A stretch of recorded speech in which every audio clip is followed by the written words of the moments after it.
Well, I'm a musician at heart. Uh, I was in bands starting in junior high school, and all through my 20s, I was a professional musician. But at a certain point, I kind of realized that even though I had the heart of a musician, my temperament was more of a craftsman. So finding out that it was possible to have a career where I could combine the engineering side of things with the artistry side was kind of a revelation to me. It was like, wow, that is my dream job right there. It was a gradual process before I realized that mastering engineer was really a career that was possible. But once I found out about it, that has been my focus for the past 25 years.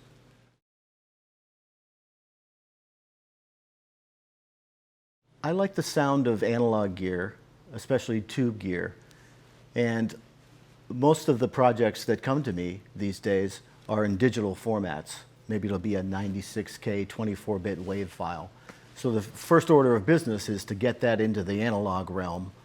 And I want a piece of gear that's going to do that without coloring the sound. If I want to color the sound, I want to do it on purpose, not because the converter happens to have a sound. So the Hilo really impressed me in that way. And then the functionality that I could route the signal in so many different ways and use the Hilo for playback through my monitors. It just makes my whole setup clean and simple and manageable in a way that other converters hadn't in the past.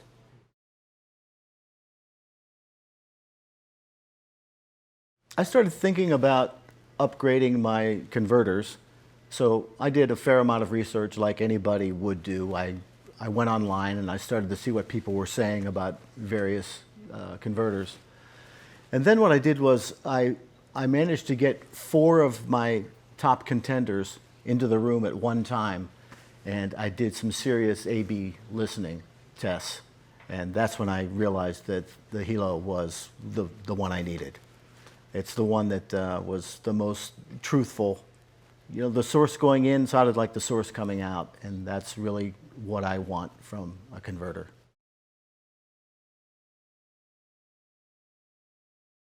That's the thing that really surprised me the most.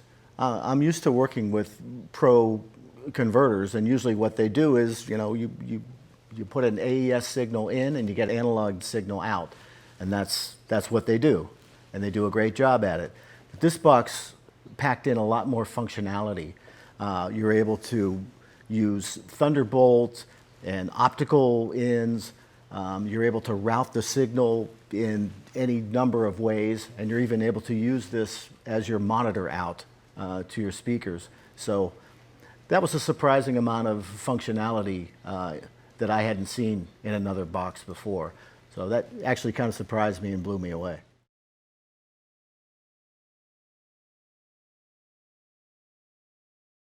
Well, it's a small room, as you can see. It's cozy, and I primarily work here alone. I have clients all over the world, and typically they would upload files to me. I do my thing and upload files back to them. I usually take my digital signal and convert it first thing into the analog world, and then record back into the computer, converting again to digital. But my approach, as far as how I deal with clients, is I try to get involved early in the process so that I can be checking their mixes as they're mixing, give them some feedback, and get the best possible outcome by the time they do come to mastering. And I try to follow the process all the way through then, all the way to manufacturing.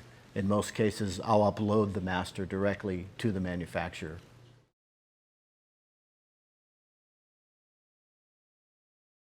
Number one, again, I would say get your mastering engineer involved as early as possible in the process so you can be bouncing mixes back and forth to each other and getting his feedback.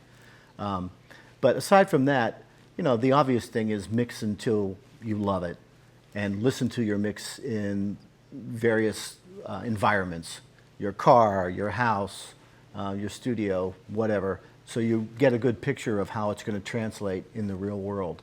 The other thing I would suggest is listen to other artists in similar genres to you and make sure that your mixes are accentuating the right elements for the marketplace.